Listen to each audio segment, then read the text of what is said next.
Today's podcast is presented by Podgo. Podgo is the easiest way for you to monetize your podcast, providing podcasters with a flat rate for ad space so you always know how much you get when you include an ad from Podgo. I recently joined as a member, and you can too. Apply today to become a member and immediately be connected with the advertisers that fit your audience. That's podgo.co at podgo.co. And please put unprofessional development in the "How did you hear about Podgo?" That will give us a little finder's fee. Thank you.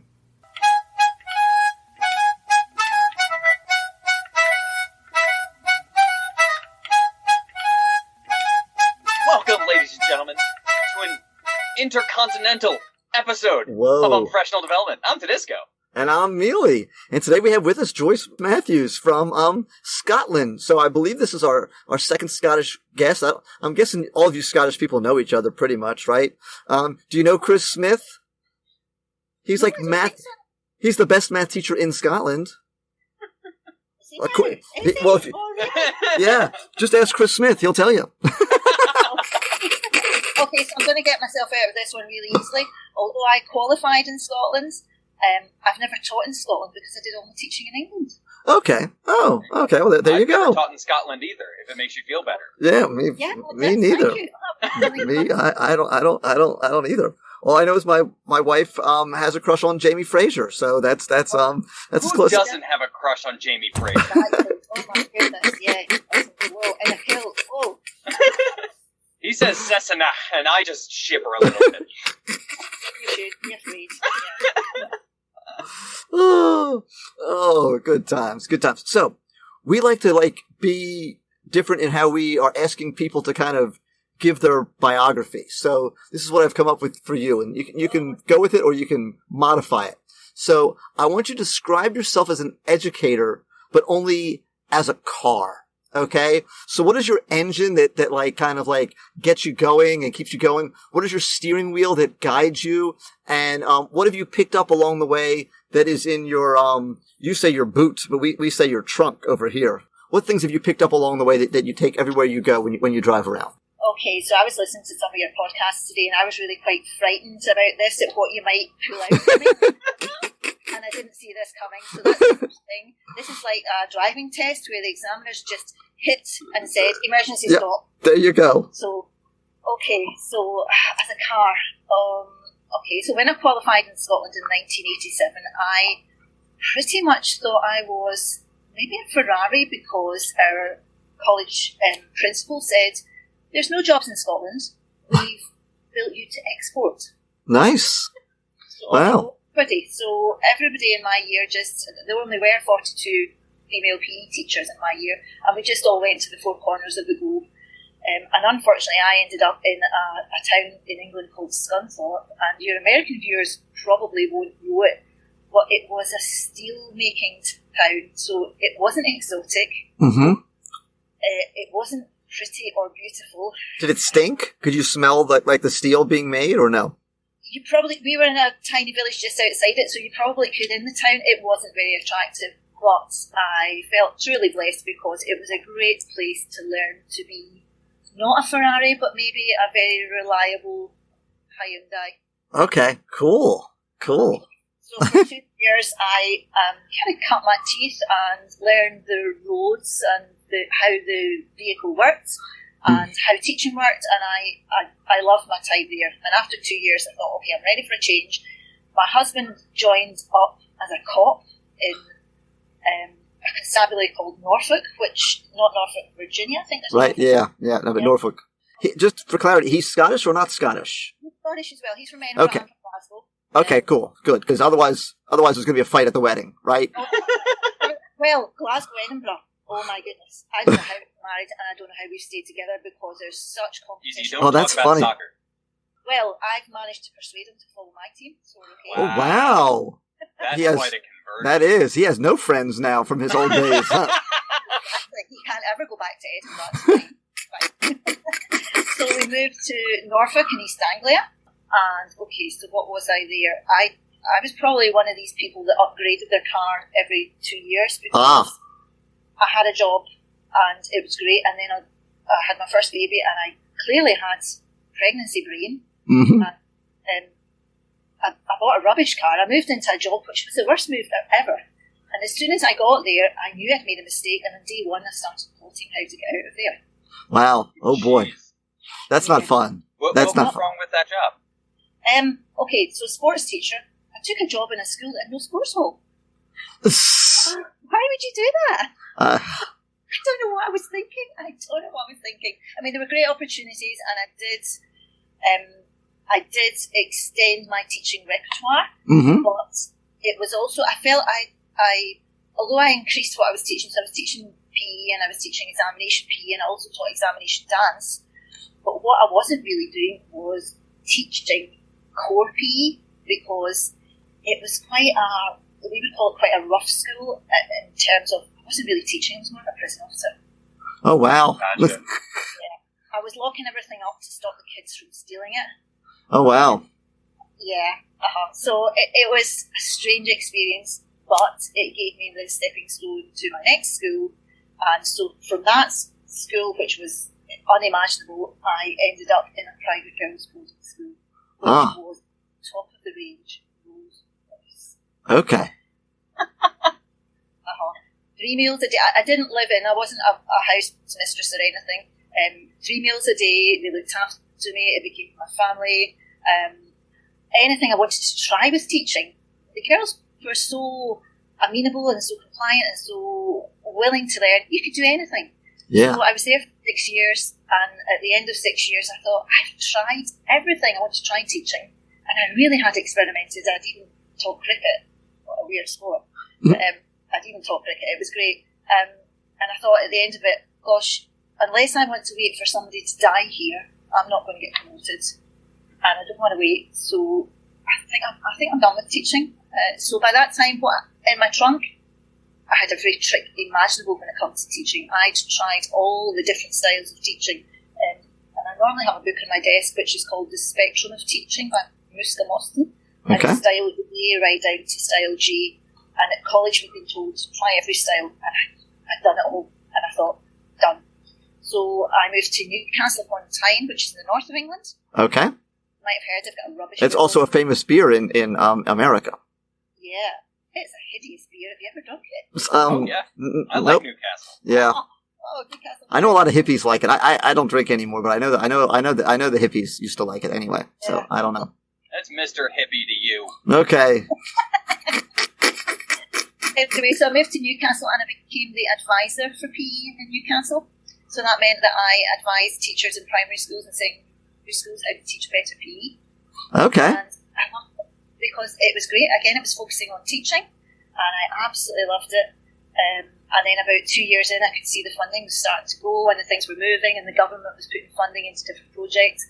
And they offered me a job to manage a school sport partnership. So I kind of went from being in my happy car, which maybe was a Volkswagen Beetle. There you go. Yes. To a car that I actually didn't know how to drive. Uh-oh. Yeah, I don't know You're what in a kind space of car shuttle. it was. Yeah, so I'd gone from doing everything I enjoyed. I love teaching, I love PE, into a job where I was managing budgets, managing 17 remote staff, Oof. data, analysis, nothing to do with teaching PE. Everything I didn't know. Yeah. So all of a sudden, I didn't know how to drive, I didn't know what I was doing. Yeah. It's like that Mitch Hedberg joke. So- You work really, really hard to be a cook, and then someone's like, "Can you farm?" Exactly. And just to pick on you a little bit, so I'm sure that the 17 people who you were managing really appreciated your ineptitude at doing your own job. I bet they thought that was awesome. Nice, Mealey. Thank you. I'm just trying to get a little perspective here. Hey, how about our new boss that doesn't know how to do this? Isn't this cool? Well, it was a whole new project, so they'd never been in the job either. Okay. Oh, then that's good. That's good. Yeah. Yes. Then you just convince them whatever you're doing is right. Yeah. No, it was easy because the government was throwing money at us. We couldn't spend it. So, That's a thing that rarely happens. Yes. well, Yeah. I think it happens a lot here, actually, that we've got this new initiative. Let's throw money at it and see if it works. Yeah. So we had so much money, we were constantly buying new tracksuits. And one Christmas I said to them, I think we need new phones. And I turned up to a team meeting, opened the trunk of my car, and there were 17 iPhones in there. Yeah, we need a new iPhone. We need to keep in touch. We need to spend the money. So, Wow, Yeah, I know, ridiculous amount of money. So I knew it was. When you show up with new iPhones, you're all of a sudden the really cool boss. Yeah. Cool boss who can't lead what she buys is nice stuff. Yes, yeah. So it kind of changed slightly, and I then got back into training teachers, and I did a bit of lecturing at a local college for PE teachers. And I could see that this was never going to last because the money was unsustainable. So already I was thinking, what's next? Mm-hmm. And I'd also realised that the training that I was doing for teachers wasn't working. Mm. So my car was a little bit broken. Yes. It was that I couldn't You're drive putting it. diesel in a gasoline car. I think so. I think you're right. And I kind of noticed what was happening. So I was putting on lots of gymnastics courses and lots of dance courses, and teachers were coming back. The same teachers every year coming back, and we want more dance, and we want more gymnastics. I think I was a really good trainer, and I think it was the professional development. The way I was doing it was wrong, because what I was trying to do, they called me in school and said, "Can you do a demonstration lesson for us? Can you get out all the equipment in the gym and show us how to use it?" Yeah, sure, I can do that. Take out the wall bars, and take out the ropes, and take out the horses, and take out the trapeze and everything. And yeah, that's great. But when Joyce goes away, we can't do it, because guess what? We're not Joyce. Yes. She's trying to turn us into her, and we're not her. So Yes. it took me a while to realise training doesn't work like that. Yeah, you can't create clones of yourself. Exactly. And that's when I get into facilitation. I had an admin, and him and I didn't see eye to eye on a whole lot of stuff. But I do remember that I asking him, because it was my second or third year, and I was really struggling with managing classes. I'm like, well, I said, I really wish I could be like so and so. I said, because when they walk in the room, they just they kind of have this presence and they do this thing, and I'm like, I wish I could be like him. And he's like, you have to learn how to be like you and how to figure out what it is that you have that works. And that's a completely different thing than trying to, we can find certain things that we have in common and we can mimic certain things, but you cannot become a clone. The kids will see through it, and they won't buy it. Absolutely, yeah, And yeah, it took me a while to realise that, and to realise that actually I'm working in a deficit model here, that I think these teachers can't solve their own problems.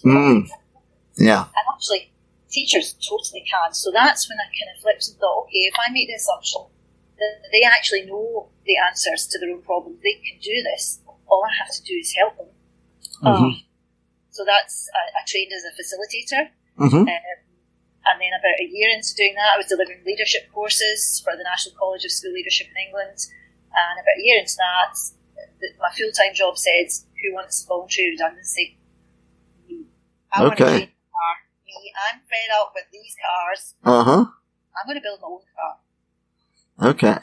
So I decided I'd set myself up in business. Yeah. Wow. And so what was your level of fear when you did that?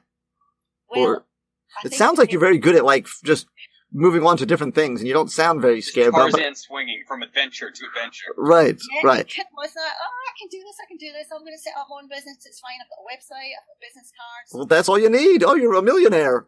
Until I thought, I don't know what this business does. Oh my God, what does this business do? Yeah. Who are my customers?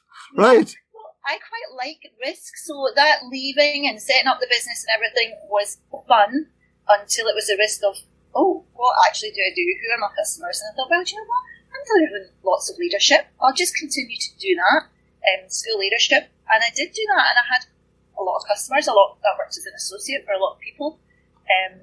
And it was great fun, and it was all facilitation, and it was facilitating leadership development. And then somebody came to me and said, do you want to be an international associate? And I said, oof. Well, could you fly to Malta this weekend? Hell yeah. Yeah, I can do that. Yeah, I can do that. I can fly to China. Yeah. So that's when I decided I just wanted to work internationally, and I didn't want to work in the UK. Wow.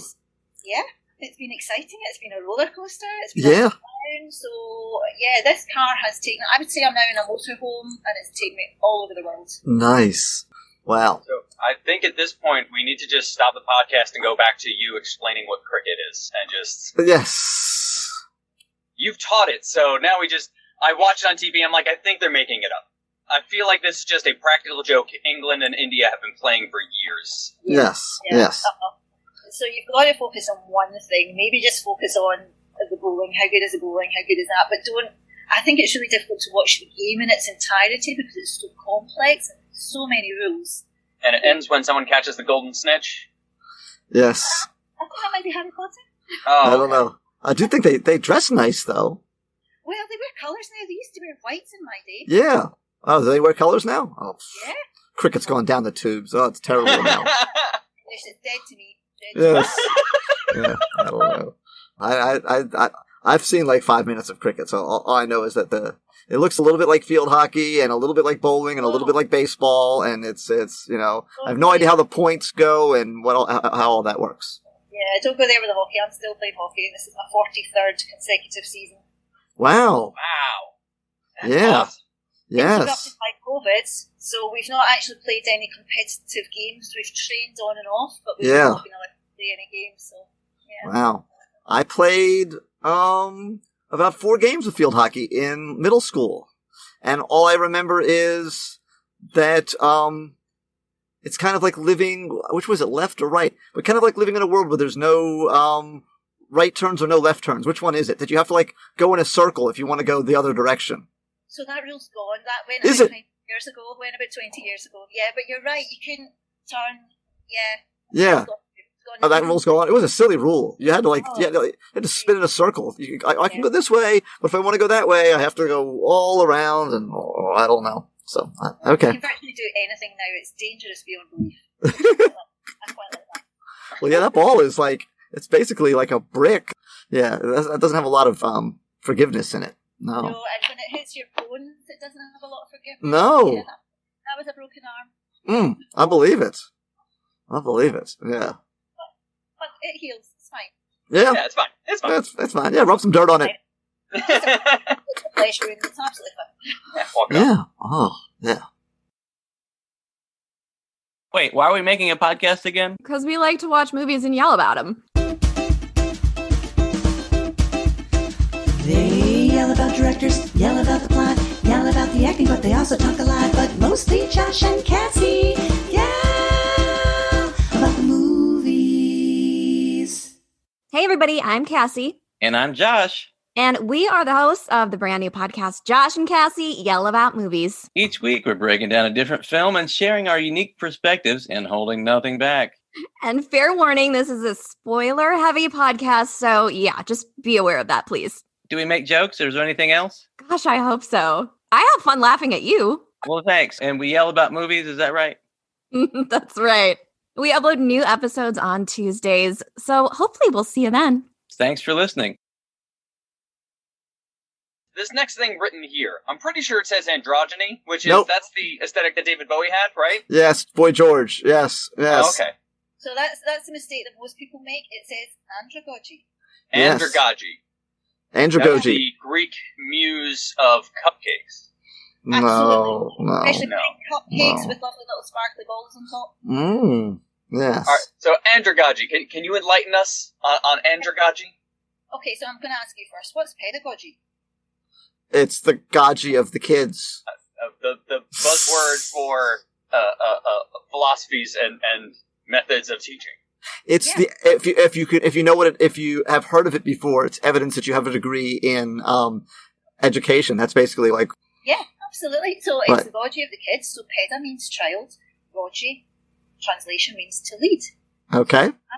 Andra, adult or man, Ah. to lead. Ah. The Okay. definition, if you look it up in a dictionary, andragogy will say adult learning, but if you look at the translation, it's leading adult. Okay. Okay, so Okay. how do you go about that then? Like, I mean, Mealey and I, we created unprofessional development. We Well, did. Mealey created it and I followed. Yeah. Because leading adults fails so often. Professional development often just falls apart and doesn't teach us anything. So how do you go about leading adults then? So Like, what's the strategy? you follow the principles of andragogy. There's 5 or 6 basic principles, Mm. and if you follow them, you will have professional development that is a success. And one of the main principles, so you're doing a lot of it already, and one of the main principles is asking teachers questions. So Right. rather than just talking at them, Mm-hmm. it's asking them questions to elicit information from them. So what you're doing by asking me questions, you have the belief in the presupposition that I have the answer. Okay. That's the opposite of the deficit model of, oh, well, they don't know, so we'll just tell them. Mm-hmm. So what you're doing is a little bit of andragogy. Oh, look at we're andragogging Tudisco. I'm andragogging right now, and it feels great. Yeah. I see someone on Monday, and they say, "What'd you do over the weekend?" I andragogied. What did you do? Exactly. Andragogged with the best of them. Yes. An andragog amongst men. Yes. It's a total thing. Yeah. Ooh, so are you allowed to tell us other principles, or are they a secret? No, they're not a secret, and I would advise anybody who's listening to this to come off and just Google andragogy. What is andragogy? The principles of andragogy and the assumptions of andragogy. So it's based on about 6 different principles. Is there like a father of andragogy that laid these principles out? Like the Moses of andragogy that brought these 6 principles down on his tablets and said these are them? Huge big tablets. They were they were tiny. There was only 6. So Malcolm Knowles was the most recent one, and I think he was in about the 70s. But in the 1800s, there was a German called Alexander Kapp who coined the phrase and really theorised about andragogy. So it's not new, but a lot of educationalists choose to ignore it because we're drilled in pedagogy. Mm-hmm. We know how to teach children, and we know how to behave, and we know the language that works. Right. But andragogy is completely different, and that's why I think sometimes that leadership in school isn't so good and professional development isn't so good because we are skilled as teachers in pedagogy. So you get used to speaking away in a certain way, and you get used to believing certain things. Well, these kids don't know, so I'll just tell them, and I'm choosing the content. So at the moment I've got a group running with a university in Denmark, and I haven't chosen the content, but I've chosen the theme. So I've got 18 of them coming back with different content, because I don't believe it's right for me to choose the content, because that will be biased with all my prejudices and my experience. Mm-hmm. They're choosing the content that is relevant to them. So it's a mixture between art and skill. So there are skills you can learn to do it, but there's a definite art to it as well. So yeah, I learned how to do it. I've been practicing for years, and the good thing about being a professional facilitator is we're never finished. Right. We're all learning. Like teachers. Always it. So, yeah. So, did you tell us another principle? No, I didn't. Okay, so I've got them here. I keep them on my wall. Okay. Do you have favorites? Yeah, I do. So I quite often, because I train facilitators of andragogy, when we've done the training, I'll often go back to them and say, okay, out of the 6, if you had to prioritise one, which would it be? Which do you think is more important than the others? So I'm going to give you the 6, and then maybe you can tell me. Ooh, yes. Okay. Okay, so the first one is self-concepts. So adults have to be responsible for themselves, take autonomy and responsibility. Choose, basically, choose. Right. Readiness. Some adults are not at a point where they're ready to learn something, whereas others are. Yep. And it's that thing of, okay, we're all going to do staff development today, whether you need it or not, we're going to do it. Yeah. Some adults are not there. Right after a full day of work when we're all exhausted and just want a nap. Yes. Exactly. Yes. I'm looking forward to there's one that we're having literally like the day after the kids are done with school. The day after the last day of school. Yeah, that's a good time to do it. Yeah. Not. Anyway, go ahead. Okay, so number 3, relevance, timing, relevance to your job, to your profession, everything that's going on in your life. So that's Yes. Past learning experience. So one of the first things about andragogy is we elicit what your experience is of whatever we're going to talk about. So we don't just assume you know nothing, I know everything, I'm going to tell you. We find out first of all exactly what you know, what you all know. Problem orientation. So basically, adults like to solve problems. Yes. They don't sit and be told. They like to figure it out and wrestle with it a little bit and actually, what is the problem related to what I do? Well, let's figure out how I can solve that. So, and the final one, number 6, is intrinsic motivation. So, I want to do this. No, I'm being told to do this. And the thing about that is choice. And something I always mention to the facilitators I'm training is, what if we made all staff development and staff meetings choice? Oof. I would love to see what would happen if that's a crazy thought experiment and what would happen. Yes. Yeah, because you're adults, you can choose. You know what you need to learn and what you don't need to learn. Yeah. And I've done this experiment once. Yes. People turned up for a 3-day course, and I said, okay, you're here for a 3-day course. We're all booked into this beautiful hotel. We've got a spa. We're right on the coast. Mm-hmm. The island's across the water. So what I'll do now is you've all got a book with your certificate in front. I've signed all of these. You can stay or you can go. And I won't tell any people what you do. Wow.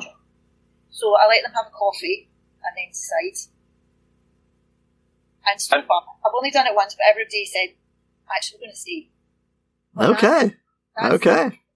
That's cool. That's cool. Go, because I don't want somebody sitting in my session that doesn't want to be here. I want to work with learners who want to learn. Yeah.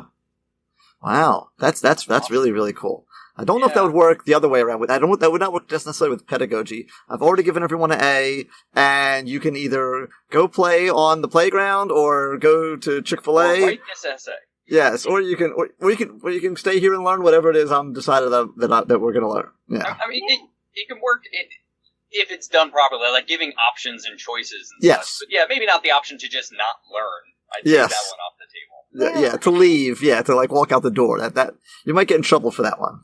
Yeah. Well, there's a book that was required reading when I was learning to be a teacher, and it's called Summerhill by A.S. Neil, and he set up a school called Summerhill. And that was the whole premise. It was a boarding school.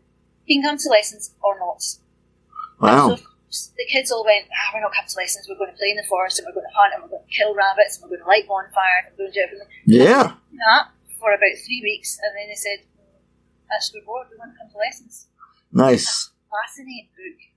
Wow. And Summerhill still exists. It was set up about 70 or 80 years ago, maybe longer, and it still exists. Wow. I love that premise. That is really, really cool. Wild. Yeah. That's awesome. So there you're giving them liberty, but you're also, there's some level of, it's a different situation where it's a boarding school, I guess, as opposed to like, come to school. But like, that's interesting. Okay. So I was going to say of the 6, the 2 that I like, I think are, the past learning, whatever that was called. So I think that there's so much that we have, depending on how old you are, but you could even pull on stuff from your childhood. You've learned so many things through experiences that not necessarily happen in a class or a college or whatever, that you can go, okay, that this here, I can use this to apply this to how I can be a better teacher, I can be a better leader. And I've been to a lot of good PDs where they didn't teach me anything new. They just reminded me of all the things I knew already and I should be doing. Yes. And it just hasn't been a priority the last 2 years. Yes. Yeah. Yes. Yeah. I definitely agree with it. 'Cause I'm a big fan of motivational speakers, and sometimes that's it. You're just like, okay, this is things that you already know, but I'm just going to say it in a slightly different way. I'm going to give you a way to kind of do that and kind of reinforce it. We know, like, getting back to sports, coaches very often the pregame pep talk or the halftime pep talk, it's not something new. It's just you just need to like remember to focus on this that you already knew. You've kind of gotten distracted by this or these other things that you need to do. So let's do that. Yeah. That's cool. So, relevance. Because that's just. I think the exact same too. Did you? Yeah. That's interesting. That's just, for like, whatever, that's my, I can't even say the word. Andragogy, love language is relevance. I like when it means something to me. I like when it's something that's like applicable. I like it's something that I can do. I've been to so many things that are very generic, aren't very specific, and I've been to ones that are specifically where I teach math, where we talk about math. But yeah, so why did you pick those? Go ahead, Tudisco. Why did you like those? Because it's just, it puts the focus on the learner and not on the presenter. I like that.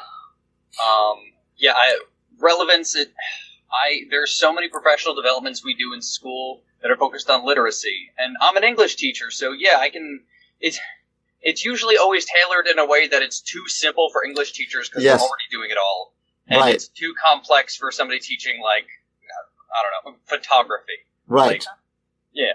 So All definitely. right, so do we get them right? Oh, what's your number one? So my number one is relevancy, yeah. Okay. And there is no right or wrong. It's whatever's most relevant to you. Mm-hmm. I agree with you. If it's not relevant, then why am I here? Huh? Yeah. Yes. You lose all the intrinsic motivation at that point. Mm-hmm. Yeah, I think it all kind of cascades from there. So if I really want to learn, I'll turn up, I'll be motivated, I'll be ready to bring out my past experience and utilise it and all the rest of it. But if it's not relevant, no, you can't turn up. Yes. So You'll be out on the beach. So I've got a deep philosophical question for you now, okay? I think it's a deep philosophical question. As long as it's not religious, I think we're okay. Okay, yes. Good teachers, all right? I'm just curious, how much do you believe is nature and how much nurture? So how much do you think that certain people, you're just a good teacher because that's who you are as a person, and how much is it, you know what, you're not that good a teacher, but with some Andragogy, you can be a good teacher? So in terms of andragogy, I can teach you the skills. Right. So if I can teach you the skills of andragogy, I guess you can teach the skills of pedagogy, which I think I do believe this, because so one of the assumptions that I hold is possible in the world is possible for me, as long as that's realistic. So I'm never going to be an Olympic high jumper. I'm 5'4". Right. So grounded in reality. But if somebody else can do it, then it should be possible for me to do it. So if somebody else can be a really good teacher, so it should be possible to teach really good teachers. All you have to do is distill the skill, what they say and what they do, and their beliefs and values. So what I do when I'm teaching facilitators of andragogy, I model and always say to them, so the whole course is you learn the skills, I'm modelling the skills, then I'll identify the skills, and then you'll practice the skills, and then put them into overload and stress and all the rest of it. But what you won't see is what I'm thinking and what I'm believing. So although I'm modelling this skill, you don't mean to say what you're thinking at that point, what you're believing. And so I'll maybe say, okay, so I'm believing that you can do this. Right. That you can be a better facilitator than me. I'm believing that you can design this andragogy, that you can design a professional development session for leaders. I'm believing that. So that's where I think the hard thing is. So yes, I think you can teach good teachers, but the difference that makes the difference is the values and beliefs. Can you teach values and beliefs? I'm not sure. Okay. So if they come equipped with those values and beliefs, you think that it's easy to, well, not easy, but it's possible to build a good teacher from that? Yeah, and I think you can also put those values and beliefs under stress so that they identify them and realise what they do think, and actually knowing that value or that belief that I hold will make me an even better teacher.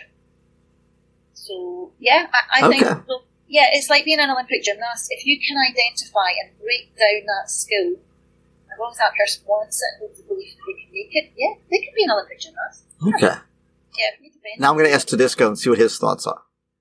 On teaching? Do you think that, like, that being a good teacher, how much do you think is nature and how much do you think is nurture? I don't think it's either. Okay. I think it's experience. Oh. Because, like, I walked in with, a lot of love in my heart for education. I'm ready to teach. And I walked in with, a degree and all the certifications. And I got my butt whooped the first 3 years of teaching. It just did not go well at all. But I just kept picking myself back up again, Captain America style. And, I think it's experience. I do. And I think, like, getting out of my comfort zone, I think teaching, lots of different things. I think teaching in a lot of different places, all of those sort of add on to it. So. Okay. So you just keep practicing the skills. Yeah. Okay. Really? That's what I'm thinking. So, and I'm going to say, and maybe I'm wrong. Maybe I need to. Really, you're wrong. I'm wrong. But no, you were demonstrating andragogy so well. Don't be doing that. I do think. Now, I think you can suck when you start because you don't have the experience. And I think that you can be taught certain techniques, skills, principles. But I also kind of believe that there are people who are born to be teachers, that it's part of their personality, that they were just kind of made that way, and that they were made to teach, and that they were designed to teach. And I also think some people think they were, and then go in and find out that no, that's not what they were supposed to be doing. And, they can still, they can still do this, learn some of the stuff, and they can learn some of the techniques so that they can be, competent. You know what I mean? They can get the job done, but they're not going to be what like someone else can be because of just how they are, what their nature is. So that's Chris kind of Smith is what you're saying. Well, yeah, I mean, yeah, exactly. No, Chris Smith. Well, I think it comes down to we were kind of yeah, I know he's the man. We love you, Chris Smith. But no, I think the one that we had where we talked to old Mike Gates from Schoolish the other day. We were talking about this program called Teach for America. I don't know, Joyce, if you're familiar with it or whatever, yeah. But they are really good at producing teaching robots that will have a lot of compliance in the classroom, that will also lead to a fair amount of learning, okay, because you are kind of, for lack of a word, manipulating the kids into doing the things that actually will make content get into their brain, you know? It may not be the most efficient, but it's efficient enough, but it's not necessarily enjoyable for the kids. It's not necessarily enjoyable for the person that's doing it, but it's efficient in the fact that, like, teaching by numbers. Yeah. Well, I still think it comes down to, and I'm probably oversimplifying it too, but to to the military analogy, to where 100 men, because they're all moving all at the same time and wearing the same thing and doing all those things, what they're going to get done is it's going to get done. An organization, it's like, oh no, but this way works, and we don't have to let people do anything different or individuals to worry if someone's way is going to work or not. This way will always work, and so I think some of that kind of stuff can happen. Whereas what you were talking about, getting to know yourself, the first one I think you said, and getting to know yourself and going, okay, who am I as a teacher? Who am I as a person? And what does this look like for me? And now how am I going to design my lessons and all the stuff that I'm going to do in my classroom? Because this is what's going to maximize me. Yeah, and I think you can teach the skill, but it's the art you can't teach. And that's what you were saying. It's the flair and the taking it on yourself and yours and saying things. Yeah. Yeah, you can't teach that at all. No, that just reminds me. You can teach a robot to play Mozart. You know what I mean? And every single note will be exactly the right tone, and it'll be the exactly right length, but it won't have that feel of someone who is a master piano player or conductor with a bunch of people that are. Well, if it walks to the wizard and gets a heart. Oh, that's true. I hadn't thought about that. Could you do that with my husband, because he's been trying to teach me to play ball? Teacher. No one should ever try and teach their spouse how to play golf. That should be written into the golf rules. No, I come from a golfing family and I don't golf, but I do know that there are about 35 different things your body needs to be doing when you're swinging a golf club, and none of them are the natural way that your body moves. So, well, you see, that's where I'm fighting, because he keeps saying, "Do this, do that." The loft of he uses all these words that I'm actually not interested in. The loft of this, and all I keep saying is, yeah, but I want to breathe out in that bit and breathe in this bit. And he's saying, what are you talking about breathing for? Because actually it's really important to me when I want to breathe out. Oh, I know. Breathing for. I know 3 things about the golf swing. Okay, number 1, keep your left arm as straight as you can the entire time. Don't ever bend your left arm. Number 2, your shoulders are the fulcrum. And then number 3, don't accelerate till you are literally 6 inches away from the ball. Thank you. 3 concise teaching points. Love it. Yes. And everything. Now, that doesn't mean it's going to go well every single time, because it's a goofy thing, and there's the physics behind it is completely insane. I told this story just the other day. So my brother loves golfing. Both my brothers love golfing. So do my parents. I hate it. But my brother, I don't feel how much he does this anymore, because now that he's older. But when he was in his 20s and his 30s, he would introduce people to golf, and he was like a stinking drug dealer. And this is what he would say to me. He says, "Here's what happens." He says, "We go out. The ball goes right. The ball goes left. It goes right into the ground. It doesn't go anywhere." He said, and then 2 or 3 times by blind luck during the golf game, they hit it sweet, and the ball goes sailing off like 200 yards, and it looks so pretty, and it's just unbelievable. He goes, and that's it. He goes, once that happens, he says, they're hooked. It's like heroin. He goes, they chase the same thing about bowling. He says they chase. And that doesn't take driving all day. No, but they chase that high of that good drive for the rest of their lives. And some of them hit it again. Joyce is shaking her head at you, Mealey. Yeah, never going to do that. I'm a hockey player. We can get off the pitch and off the pitch in an hour. Never going to do that. Yeah, well, that's what George Carlin said, that golf is a good walk ruined, basically. Yep. I agree. Yep. Mealey, did I ever tell you about the one game of golf I ever played? No, tell me about the one game of golf you ever played. So it was me. It was another guy who was like a corporate guy and played golf a lot and whatnot. And my dad.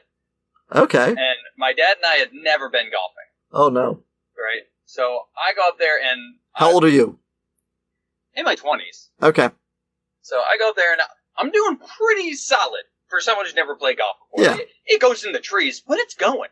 Yeah. And my dad, oh Lord, he just could not get the golf ball to move like at all. So he decided the best thing to do was to try to get a running start for each swing. I love that like method. Happy Gilmore style. Yes. He takes like 3 big steps and tries to swing it, and that just makes it worse. And Yeah, it was a long, awkward day.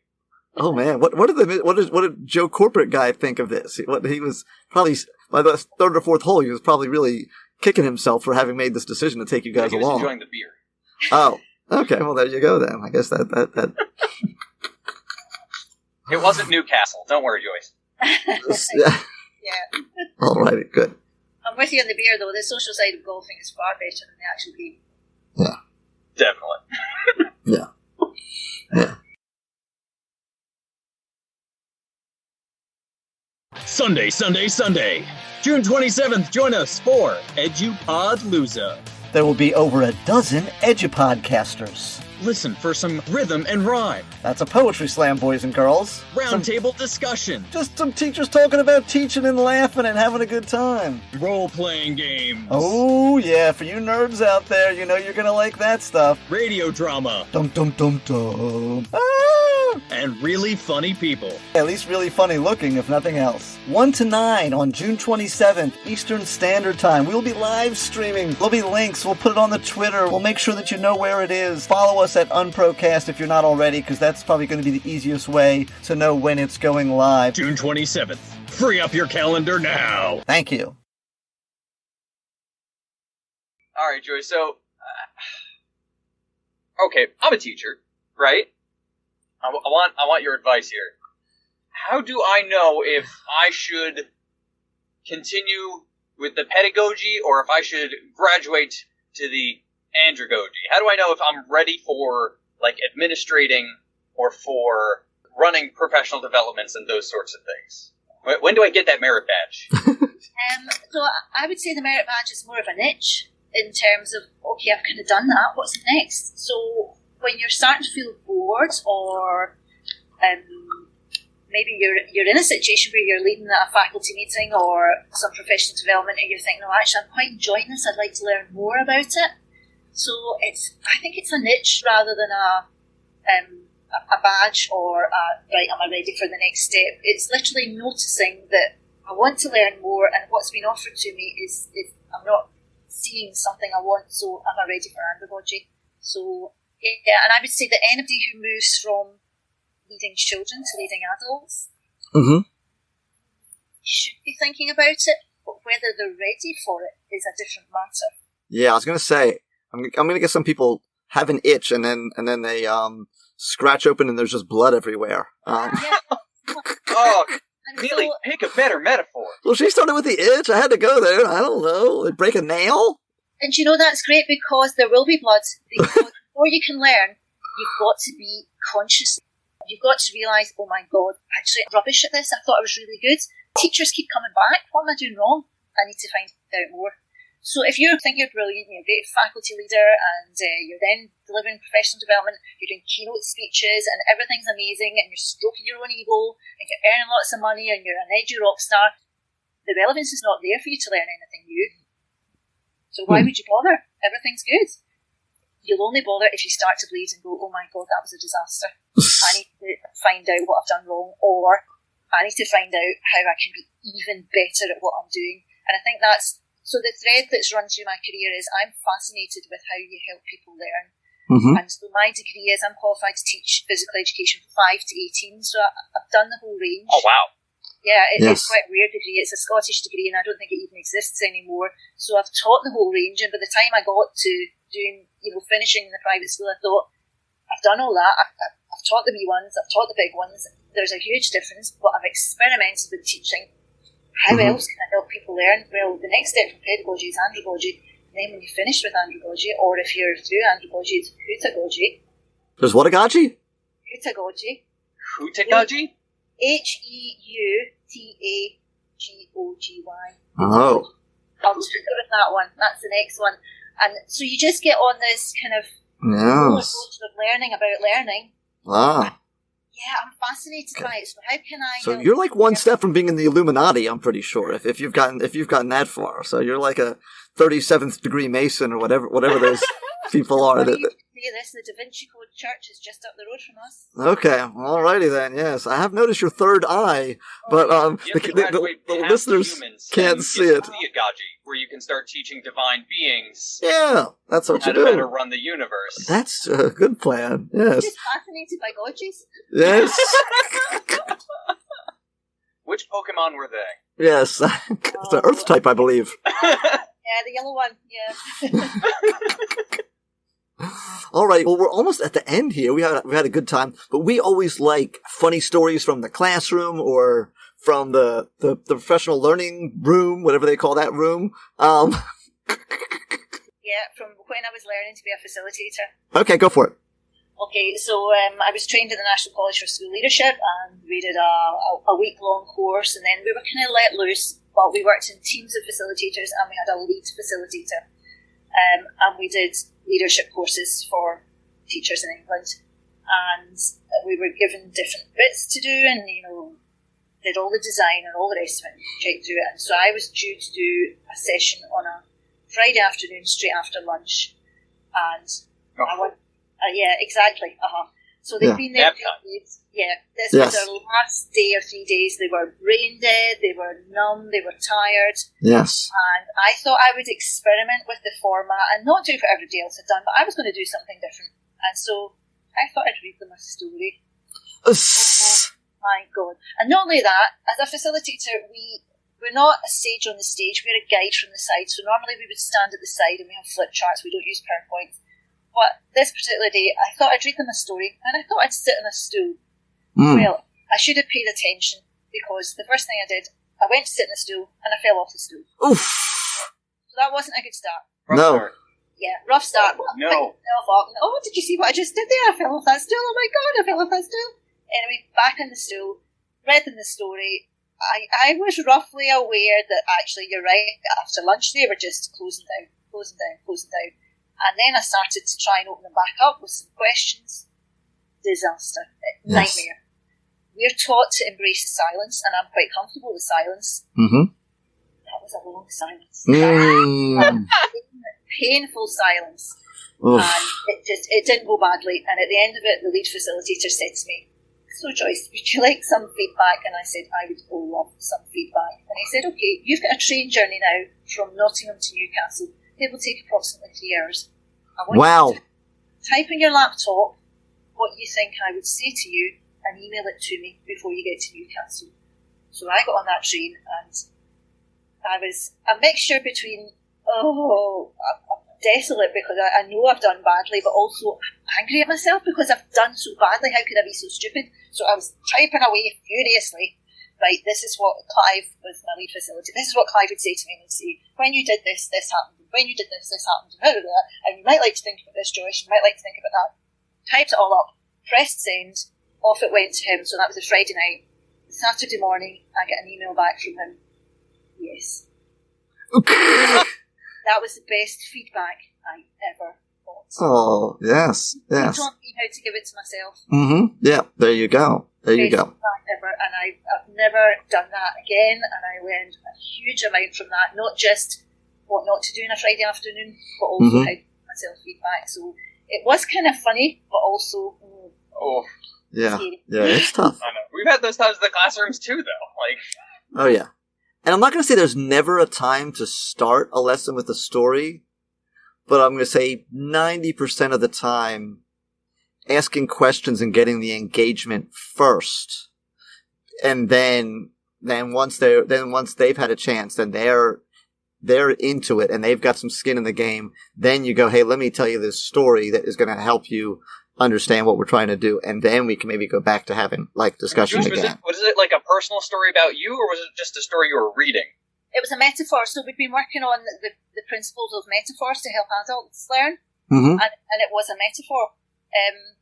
And you're absolutely right. So I'd kind of gone through the design and all the rest of it, and I'd done a very quick introduction, but not enough. Right. And I'd really gone into the story wholeheartedly because it was an ego stroke. I wanted to be different. I wanted to be Joyce. Yes. The format that we used. Yes. You thought they would be laughing and crying and moved by the story and... I love this. That'll be great. But Yes. that was pure ego. It was all about me, and it wasn't about the learners. Right. And so just on that, another lead facilitator I had when I was learning, at one instance once, I asked a question, and it was about correlation between a couple of things. And I said, I wonder what the correlation might be if we looked at that and that. And I could see her looking at me, and I thought, oh God, have I said something wrong now? And that night, when we got the debrief, she said, so what was the reason you asked that question? So this was another great learning for me. We never used the word why. We always used for what reason or what was the reason. So she said to me, so what was the reason you asked that question? And I said, well, the reason was I thought it would be really interesting to find the correlation between these two things. And she said, exactly, you thought it would be really interesting. That was about your learning and the participants' learning. Whoa. Yeah.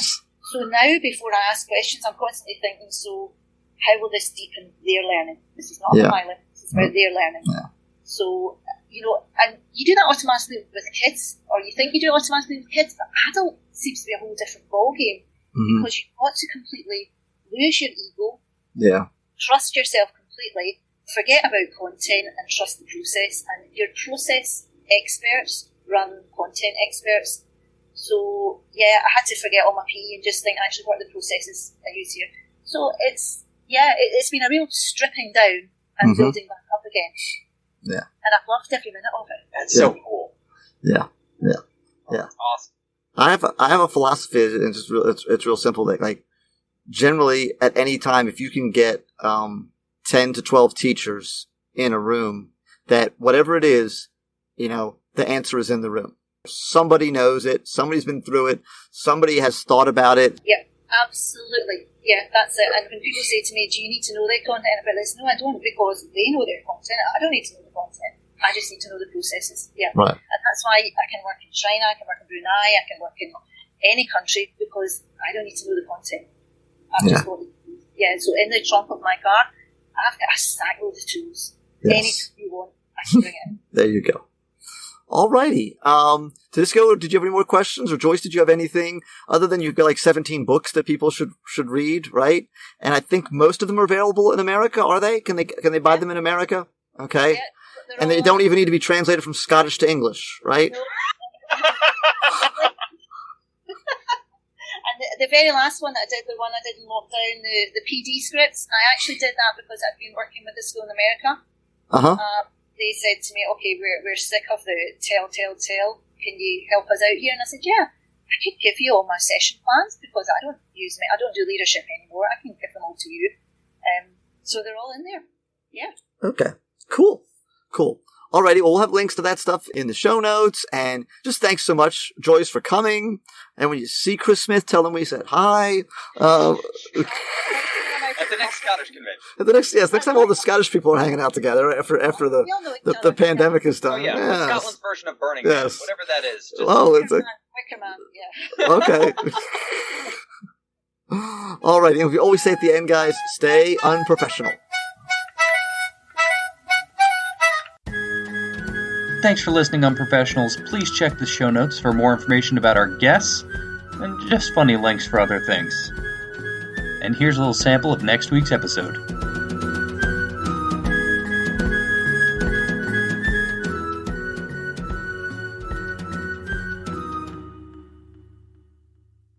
I always say to people that I veered because we have 4 grades in the UK for Ofsted. There's inadequate, requires improvement, good, and outstanding. And I always say to people, well, so it's half of them are bad. Yeah. Oh, yeah. I veered between outstanding and inadequate. Sometimes in the space of 5 minutes, because right. Outstanding and inadequate is the title of my autobiography. Nice. But it's true because you're working with children, and so you can be, you have one of those moments where your lesson's really going like filling, and you think, God, I hope the head teacher comes in now because this is just bang on. And the head teacher opens the door just at the moment where the child's either wet themselves or whacked somebody over the head with something. Exactly. Or you're just mid-rant. And usually with a group of parents, that they're showing round, and you're just going, I'm very cross with you. Yes. And then you do this sort of big smile. Yes. But it would, the nature of teaching is it peaks and troughs. Yes. And you should, and that's part of it. But actually, for me, it's about teachers who are reflective, who could say, do you know what, actually, that really wasn't very good. And this is why. So this is what I'm going to do next time. You've got to have a culture where you can do that. Here's a crazy thing. I don't know if it's taking place over there, but it wouldn't surprise me if it does. A little behind the scenes that I found out, I don't know, my second or third year. So our principals also are observed and, held accountable and all that kind of stuff. Oh, yeah. So it's not like they have a quota, but it's kind of like they do. So they need to have X amount of teachers on a plan so that they can show, oh, well, I've got these teachers. So they've got the documentation that I'm working to, develop my underachievers. So, sometimes they don't, they literally just put someone on a plan because they've got we got to have somebody We don't have that so much, but we are performance managed. So, you have targets that you have to meet as a head teacher. Yeah. And if you don't, then you don't get your pay rise, and you can be, if you consistently don't meet your targets, then you're not fit to do your job, and you can go on capabilities. So there's always a line of accountability. And even as an advisor, the first line of my job description is all your scores should be good or better. So, so I then have to hold the school to accountable. My line manager holds me accountable, and the person at the very top of the chain holds them accountable. So there's accountability all the way down. And I don't have a problem with accountability as long as it's done in a developmental way. And the way I like to work with people is say, right, okay, what did you think of that lesson? What do you think went well? What could be better? Let's work at it. Rather than picking something apart and making people feel absolutely rubbish about what's gone on in the classroom. Because, we can all do that.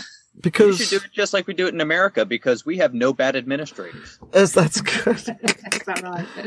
I'll take your word for that. Because I don't know why that's funny, guys. Because it happened to me. So my first year teaching, I got put on a plan for my second year, which I didn't even realize was something bad or unusual. Well, first of all, it was my first year teaching, and it was based on. So you're bad at it.